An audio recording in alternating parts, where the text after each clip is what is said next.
Hello, everybody. So it's time to go. So we are very happy to welcome you for a very relevant panel on Saudi Arabia, cross-fertilization opportunities for startups and investors. And we are very happy to introduce three speakers. So Chayma BOUAZZA. Chayma BOUAZZA is regional manager for the Middle East for PASQAL. PASQAL. And PASQAL is a French startup based in the research cluster southwest of Paris. And PASQAL is a licorne. A unicorn in English. So, Laurent Vigier. Laurent Vigier is executive chairman of Five Capital. And Five Capital is a leading cross-border French Saudian. Je sais pas, faut être... Ah, tous les deux?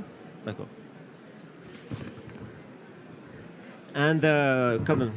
Viens là. Pour le micro.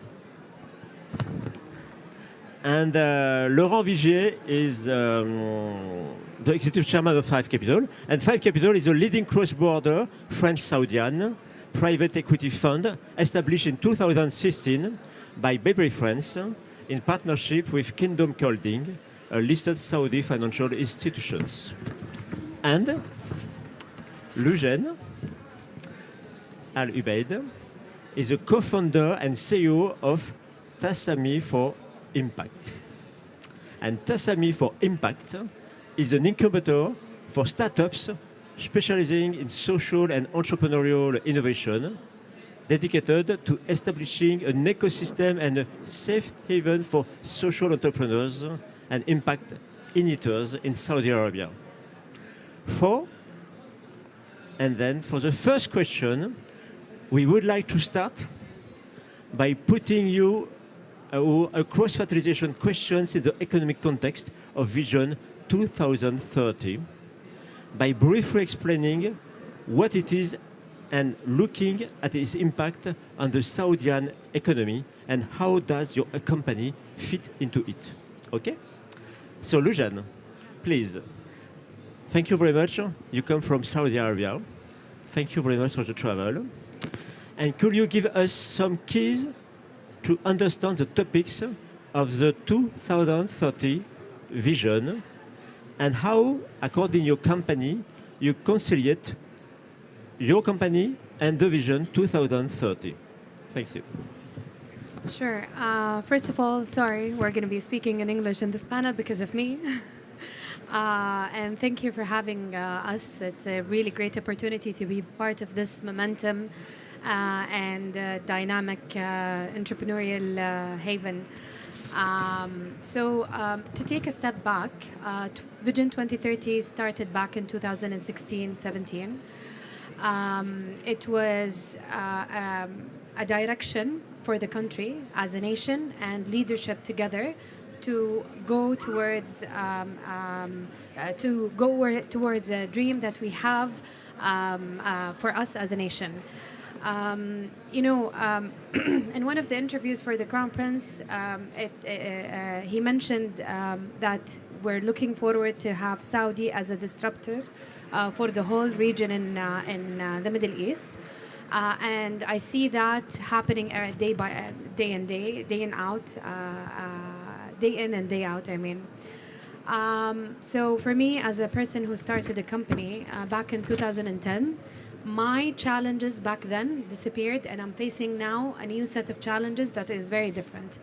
I established a company that focuses on the impact sector, and I find myself super lucky to work at the intersection of entrepreneurship, impact, and the nonprofit sector. So back in 2010, where I was facing a lot of old school of thought leadership and decision makers, now I face a lot of decision makers who demand things to happen not today, yesterday. And they want change to happen not only in big cities, but also in different regions around Saudi. So for me, I feel like the vision actually empowered me and gave me a lot of access to different opportunities, not only in my city or in the different regions in Saudi, but also in to the world and be part of the change that is happening all around. Thank you very much. So Laurent, another point of view. So after 7 years of vision of 2030, what do you see, which kind of change do you see in the country and according your job? Yeah, thank you, Vincent. When Five Capital was established back in 2017, actually it was the first fund that really envisioned Vision 2030 as a rational. Bpifrance created this fund because we understood that Vision 2030 wouldn't be just a catchword, but would be really a deep transformational event in the Middle East. Not only in Saudi Arabia, but in the broader Middle East. So we've been on the ground since then. We've seen what has happened. And Vision 2030, the idea was really to diversify the economy of Saudi Arabia from a commodity-based economy towards a much more diversified and open economy. And this transformation, beyond the flagship programs, NEOM, Troyena, Mukab, all these projects are happening, but the transformation is much deeper. So a lot of people think we heard some question about this, saying, well, it's a lot of PR. Well, there's some degree of PR. But now all these big projects, they are happening on the ground. There are thousands, tens of thousands of workers building this huge project. Even the line, this 100 miles long building, the foundations are dug now.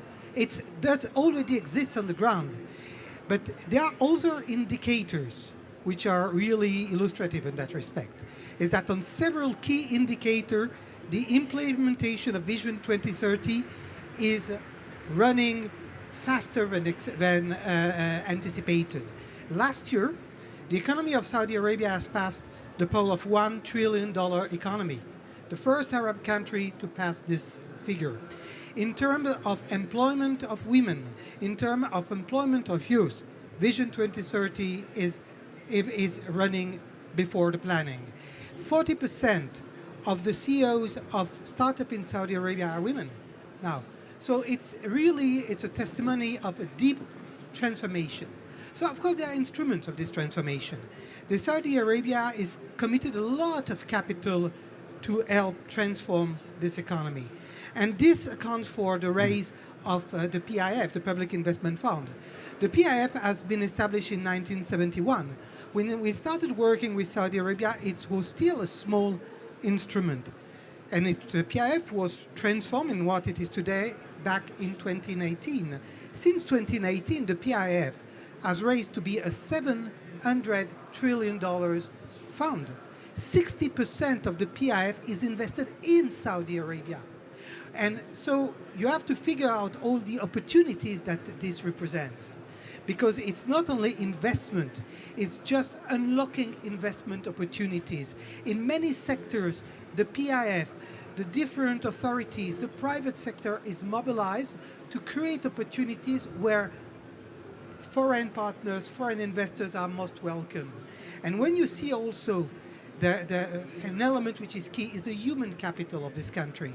You have a young generation in Saudi Arabia. This is a tech-savvy generation. So it means that they are receptive to change. They are expecting change. It was a long overdue change, and now they are able to incorporate this new vision into their own personal calculation. I'm too long, but I'm going just to give you an example.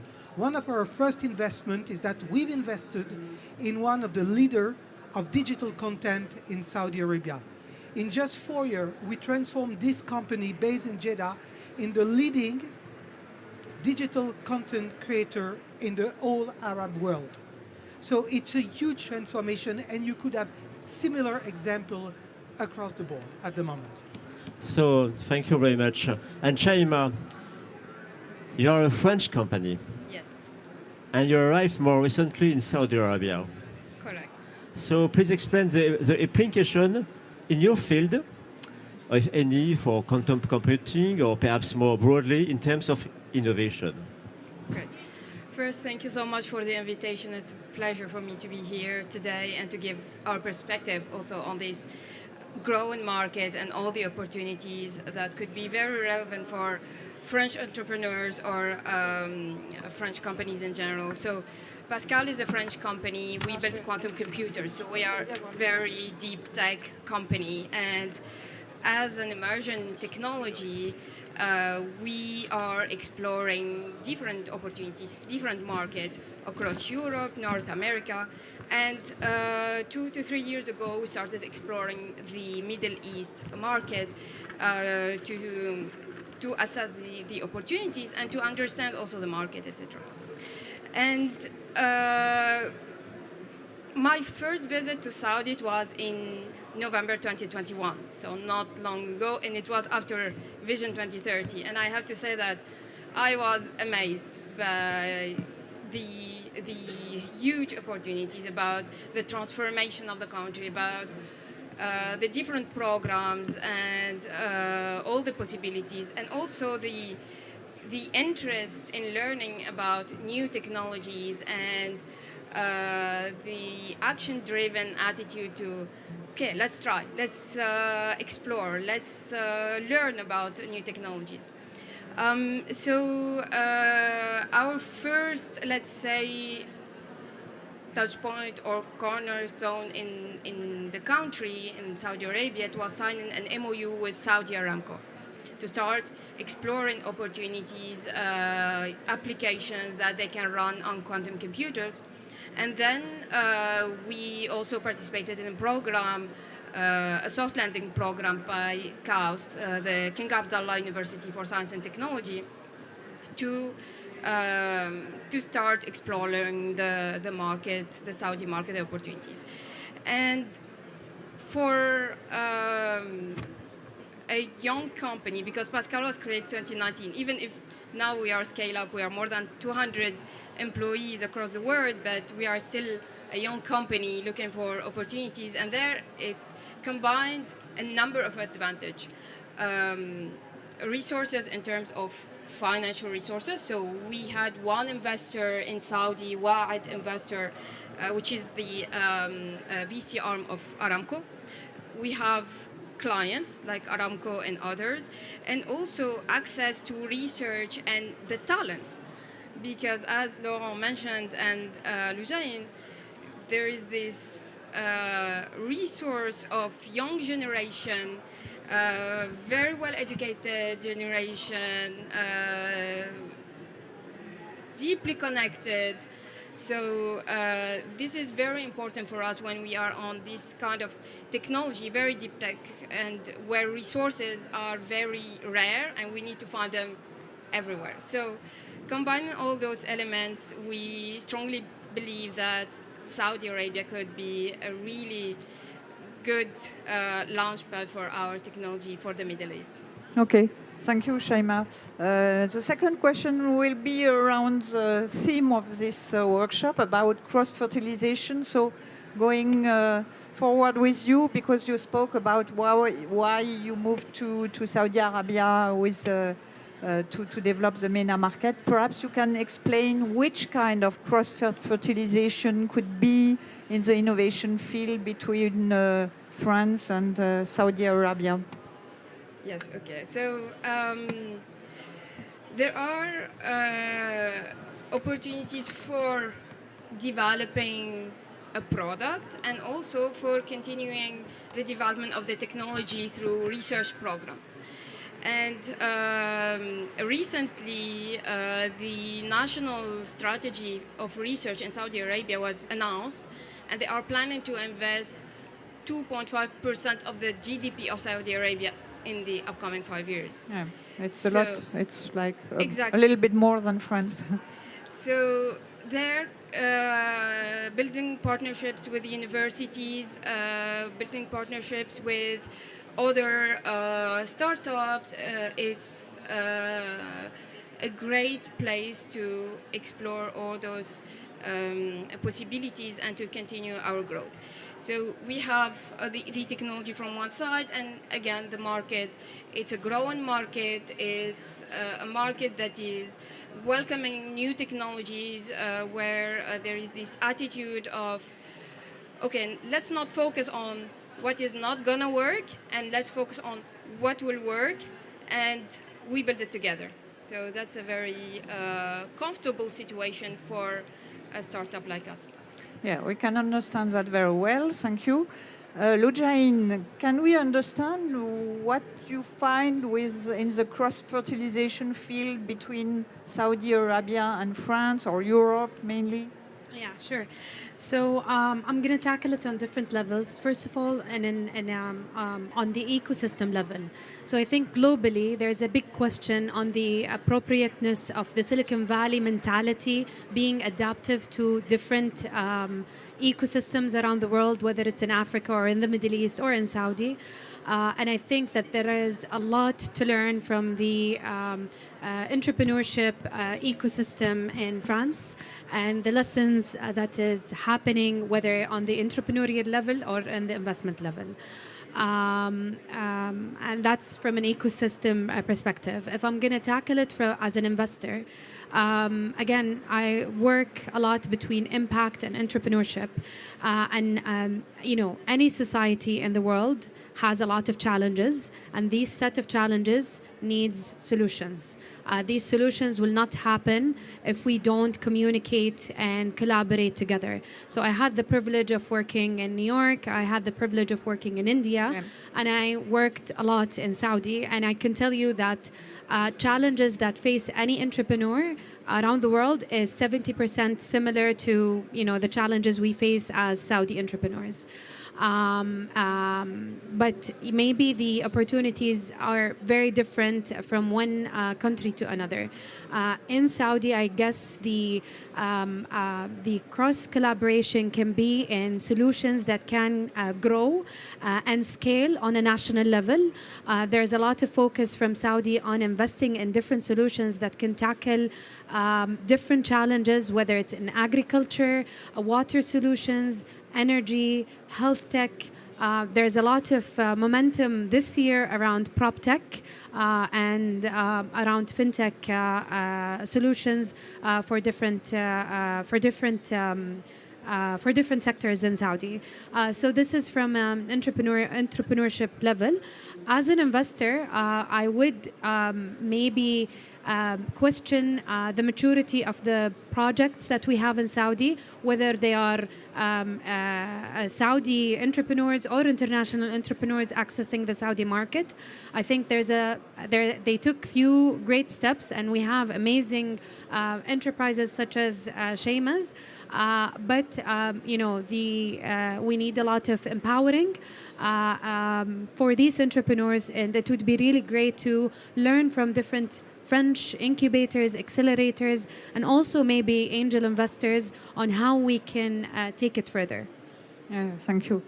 Very interesting. And Laurent, of course, 5Cap is a French Saudian investment fund, so you have to cross-fertilize. But could you say a little bit more about that? Is that so obvious? Or? Yeah, cross-fertilization is clearly the core of our mandate, investment mandate. Actually, for a long time, a lot of people who went to Saudi Arabia, they thought, okay, they are a provider of capital. They are going to provide some kind of easy investment. But actually, this is a different perspective. Saudi Arabia is emerging as a powerhouse, a highly diversified and sophisticated economy, and also an economy where there is a huge amount in every sector of strategization. Is that you have vision, you have plans, you have projects that are really the implementation of these plans. So what is important when you, as a French company, you enter the Saudi market, is not thinking that you're going to find an easy money. Because the whole world is coming to Saudi Arabia at the moment. The Chinese are in Saudi Arabia, the Americans are in Saudi Arabia, the Indians are in Saudi Arabia. Everybody's in Saudi Arabia at the moment. The question is not to think that you're going to be most welcome. The question is, of course you're going to be most welcome, but provided you skin the game, provided you invest in the country, provided you create jobs, provided you bring competences, know-how, decision centers in the country. So our investment thesis at 5 Capital is, with French know-how, help and invest in the future regional champions, built and grown in Saudi. So that's really the idea, is that we consider that Saudi Arabia has the potential to be the basis, the platform, where French and European company can come and develop their business, not only in Saudi Arabia, but from Saudi Arabia to the greater region. And that's exactly what we are doing. So if now we try to look at some sectors, I'm just going to be very short and list a series of sectors, but in the transformation, tourism is a key sector in Saudi Arabia. Huge project, huge public investment, but also many opportunities for French companies where there's a deep know-how and expertise and prestige and so on. Health. There are huge investment in health in Saudi Arabia. And these create opportunities. They can range from treatment of cancer, radiotherapy, to the treatment of medical waste, to emergency health services, to also redevelopment of dilapidated or aging medical facilities. All these are projects where we can bring French companies. I would say logistics is going to be also a key. And you can continue like this. Education, vocational training, all these sectors create opportunities for French companies and also opportunities for investors. If you allow me to add one more point, I guess the change that happened in Saudi in the past 7 years cannot be expressed in few words, because even I face a cultural, entrepreneurial shock every day, because things are changing in every corner. But the main challenge we face as Saudis is the general stereotype, even in the business world, as people who have money, and maybe lack the understanding of what to do in it. But I think this is very different. We live in a very different age now. We really understand where are we going because of the direction that we have through the Vision 2030, and that's helping us as Saudis and also other nations coming and tackling the Saudi market. Thank you. Yes. I had another question for Laurent to follow up with what you said. So what should a French company willing to go to Saudi Arabia do, prepare how to prepare the company or the entrepreneur or the CEO going to Saudi Arabia? Should really study the market. Now the market is becoming much more transparent than it used to be. I'll give you just an example. In the PIF, they have a special department where they have a strategy to improve the efficiency of PIF portfolio companies. So they have identified in every single sector, strategic sector, a series of key investment opportunities they are willing to share. So basically, through public procurement, for example, they have lists now where you can really look at the opportunities. But as usual, in every foreign country, not only in Saudi Arabia, you need to be patient, you need to be humble, you need to really think that you need to demonstrate your commitment to the country. You cannot go to this country and say, oh, we are French, or we are British, or we are German, we bring the best. No, we need to demonstrate that we are in a position to bring the best. And this is not something that it's only one meeting. You need to go again, and even revisit your plan. Consider, okay, you were just to build a partnership, you need to have really skinning the game. And Chayma, would you say the same for a startup going to MENA, or how about a startup? Yeah, I totally agree with Laurent on the patience, to being humble, to be insistent, keep working on the relationship. Also, to keep in mind that they are expecting some kind of transfer of knowledge or transfer of technology. The strategy of just buying technology, it's not applicable anymore. It's changed. And now they want to have partnership rather than this relationship of a provider and a buyer. So this needs to be very clear when the company or the startup or wherever is exploring the Saudi market.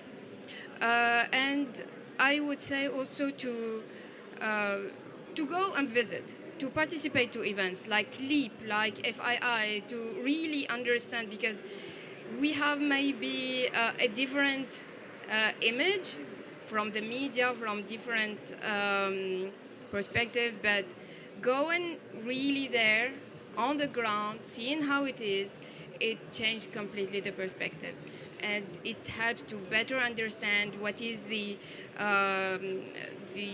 way of doing business, which is completely different from the European and French way of doing business.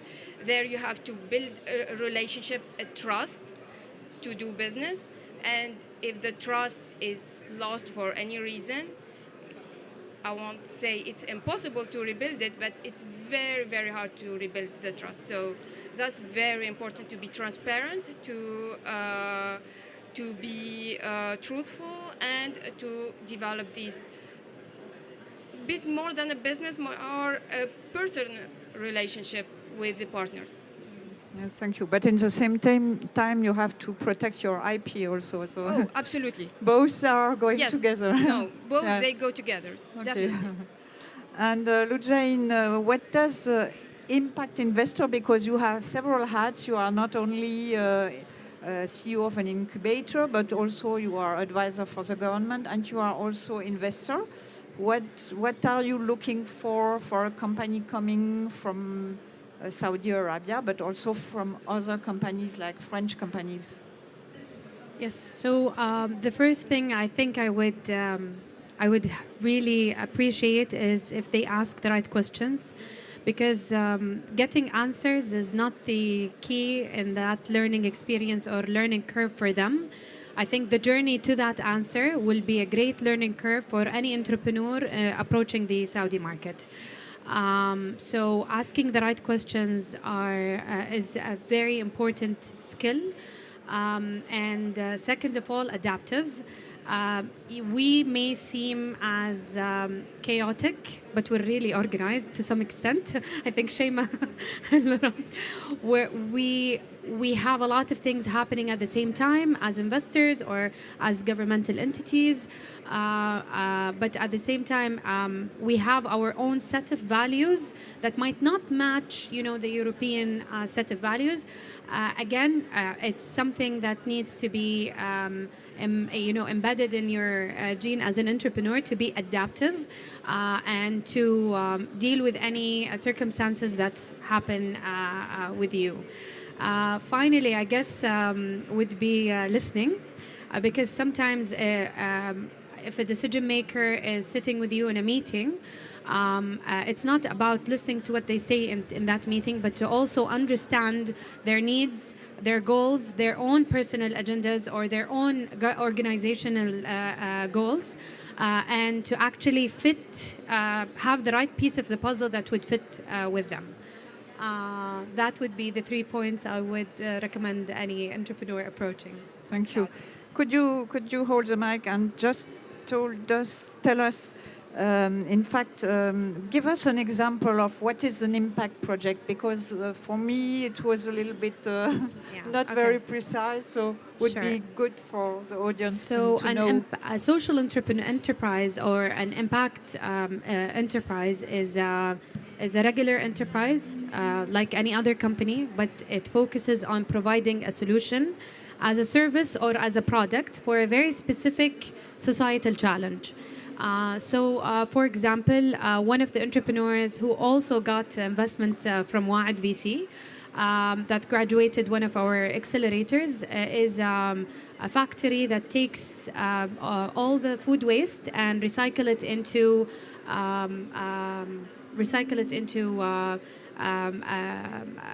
a product that would be used for agriculture.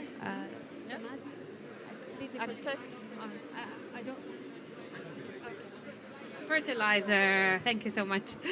So sorry, I just gave birth 2 months ago, so my memory is wiped by like half. I can't remember all the words. So that's one example. Another example is we work closely with a private sector company on that focuses in mining in south of Saudi. They have a lot of mining sites, and we focus on improving the quality of life for the citizens who are living around these mining sites. These are two main examples of Thank you. few of the projects Yeah. that we focus on. Thank you, Lujain. Laurent, what would be a good project for you? You are an investor, so you are looking at a lot of projects. How could you say this is a very good project and I could help? I think support? a good project is a project that matches a need of the market. You see, first you need to start from the demand. So a good project first is a project that matches the need of the market. Second, it's a project with a good local partner and understanding, because the best project without the good local implementation is not going to work. And then a good project is a project that's going to be profitable. Because at the end of the day, in the Middle East, in Saudi Arabia, you see, they're going to consider that a project that's not profitable is not going to be supported in the long run. So what is important in a good project is that always you figure out how to make it profitable. But it doesn't mean that you're not going to take into account, and that's something new. I find it's all the ESG criteria. It's something, for example, I'll give you an example, is that we've invested in the hazardous waste treatment. You see, a few years ago, you see the petrochemical area of Jubail, for example, which is a very large petrochemical area, they used to throw the hazardous waste in the desert. So now we've invested a few years ago in a company that treats this hazardous waste and now going to recycle them.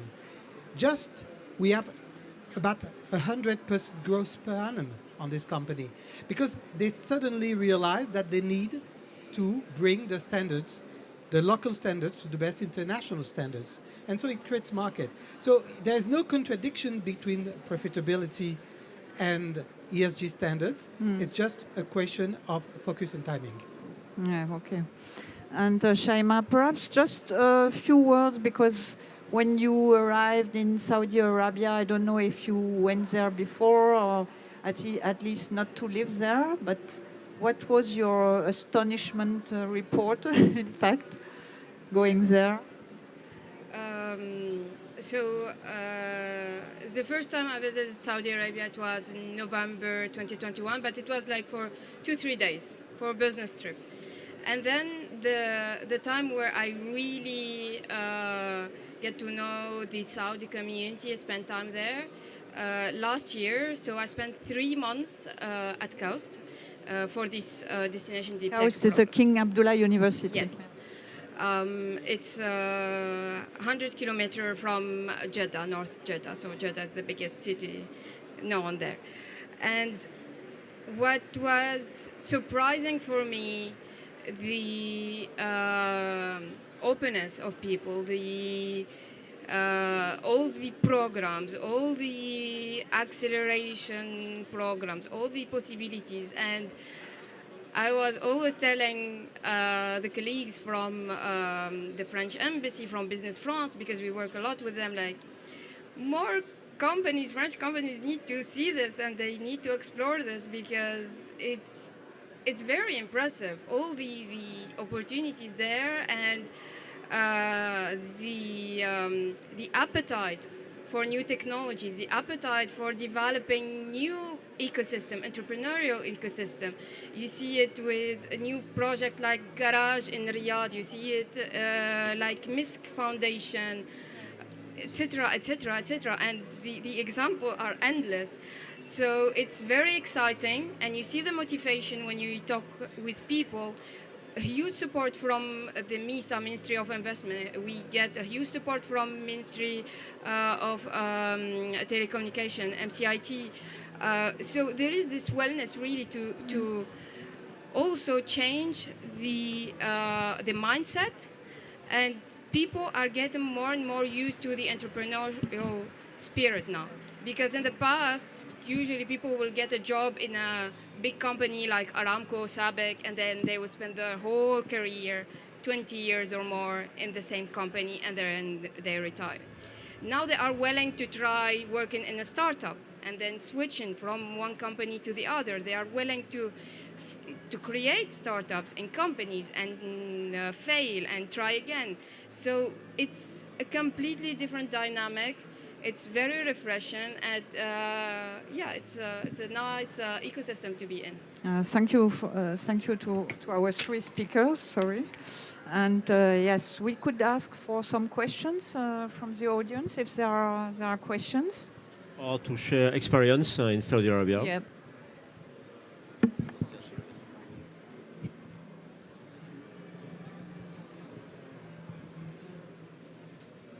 Good afternoon. My name is Laurent Masson. I wanted to know, it's connected. The question is connected with talent management and the youth market in Saudi Arabia. If we remember, 10, 20 years ago, we're going back, the market, certainly for youth, was, limited in terms of possibilities, state companies and all this. You kind of answered partly the question, but I'm keen to understand how this change came from being, I would say, where the state was very present and not bringing a lot of incentive, to work for private companies, and suddenly there is obviously some kind of magic change, in the last 7 to now years. What has been the spark? What has been the change to get those young people to be motivated, to want to work, to be result-oriented, to be productivity, et cetera, et cetera? That's a massive change. I'm just keen to understand that in order to better try to help eventually. Okay, thank you for the question. So I can maybe say you could one all say word and then some you words. continue. Yeah. So again, I'm very new in the country, but I love to discuss with the Saudi, especially the young people. And what I hear always that they go to US or Europe to do their studies, master, PhD, etc. And in the past, they would try to just stay there. But now they tell me, we have this possibility to build something valuable in our country. We have all those possibilities. With the Vision 2030, there is this target to reach, I think, 45% of Saudi talents that they are upskilled job. And when you have all those possibilities, it's a great incentive to come back to Saudi, bring all those knowledge, all those expertise developed abroad, and try to transfer it to Saudi. So this is for me what I see, or what at least the Saudi young women and men told me. For the women in particular, it's impressive because now you said some numbers, like 30% of the CEOs are women or even more. And I work a lot with governmental entities, and it's very refreshing to see that always my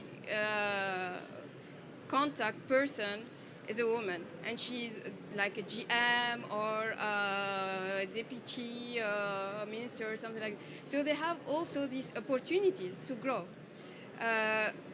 I think these are really good reasons to see this shift. Okay, so I'm not going to add what you said. Just one point, I think that there's, and it's very striking to me, there's now a national pride in Saudi Arabia, something that you didn't feel very much before. Yes. Now you really feel that the people, in particular the young generation, are aware that they are contributing to build something bigger than themselves. And this is really a big trigger. The accession of women to the job market, where they consider that there's a new frontier that's opening to them, and that they need to overperform to make their way in these new positions. And also the fact that the most talented people who used to go abroad now see opportunities in the country and consider that they need to invest and flourish in their own country. Yes. So I wanted them to answer first because I'm biased. I'm Saudi at the end of the day. First of all, we are led by a young leader who is also workaholic, which was, and the leadership before was great, but it wasn't reflecting the same values that we see today and that we're influenced by. Second of all, 70% of the Saudi nation is under the age of 35, and that's a very big number. And they get influenced by very easily if we see great role models such as the leadership or other entrepreneurs, decision makers. They see success stories. Before, our examples or role models were extremely foreign. Steve Jobs, you know, and other entrepreneurs, etc. But now our role models are local. We have unicorn companies that grow in different countries around the world. We have Noon Academy, we have Kareem, and other examples also. I started my company, but don't share that, please. I started my company back in 2011, and the diplomatic story is because I wanted to give youth an opportunity to create positive impact through their companies. But the real story is that I was pissed and I was angry and I decided to do it myself. So because I was pissed and angry, then I think from 2010 until the vision, my journey was knocking on different doors, government, private sectors, begging them to believe in youth. But when the leadership, you know, set the direction, you know, one of the pillars of the Vision 2030 is about people, empowering people. There is a program that is called the National Human Capital Program Development. And it is actually headed or chaired by the Prince himself, the Crown Prince himself. When this attention for talent is focused in that way, you will see change happening in a rapid time, like 7 years. So I went from a person who begs to a person who is empowered because of a vision that set a direction and the language for government, private sector, and the nonprofit sector at the same time. And everyone is working towards that vision. If we achieve 70% of that vision, I'm so happy. Because from a person who didn't know what the leadership did for the country to a person who is having full transparency in where are we heading, it's a huge transformation for me. And again, I will repeat something I said at the beginning. I have a cultural and entrepreneurial shock every day in Saudi, even as a person who's living in it, because the amount of change that we're going through as a nation from the 60s, not from now, is interesting, and we are a very adaptive nation. One last point to end with. We're a nation who takes pride in being loyal. And it is one of the main values for us, you know, as a country and as people. And at the end of the day, if the leadership changed in a way that is helping people to achieve these goals, yes, we are loyal to that leadership. Aside, you know, from the challenges that we face every day. Thank you. Pride is also the motto of BIG this year. So thank you for that. You both mentioned it. Perhaps a very last question, very short, and a very short answers from you. Hello, I am Cécile de Queva. I am the CEO of Water Deep Tech Impact Company, and we are now discussing with investor, family office from Saudi Arabia. Actually, I have lots of questions, but I will just try to focus on one. Because what you said remind me what I used to live when I was in South Korea more than 20 years ago. Same change. The big difference is the youth. So my question was about women entrepreneur, and especially foreign. Is it different when you're a foreign woman entrepreneur? And what is the image of France, of French entrepreneur of France? Because I can feel some reluctance from the investors about the fact that we are French and they are afraid of some administrative hurdles. Thank you for answer the the part question. about So- women, and you answer the part. Okay. Very short answer. So the vision had a goal for women enrollment in the private sector to be at 30% by Vision 2030. We are now at 37%, so we achieved that goal, and we're growing. This is regarding women. This regarding the French and the French image and the resistance. I think I'll leave it to Laurent and Chayma. I think being French is good, but I think we need to bring solutions. So we don't. It's not enough to be French. We need to be the best. And so Chayma is an example. That's what we would try to do. I think currently there is a great relationship between Saudi Arabia and France, with several governmental visits. Macron, who went to Saudi, the Crown Prince, who came to Paris, and several exchanges. When the Minister of Investment, Khalid Al-Falah, came to Paris and he went to Station F, he amended his teams to rebuild something like this, which became the garage in Riyadh. So he said something I found very impressive. He said that French is not only about luxury brands, etc. They have beautiful technologies and startup ecosystem flourishing like Station F, and we want to learn from them. So I think now it's a great time to be a French company in Saudi, or Saudi companies to explore French ecosystem, with programs by the BPI also to support in both directions other entities like Bpifrance, CCI, all to support. So good time to be there. With those words, we can finish the workshop, and thank you very much, and a very big applause to all of you who came specially for that.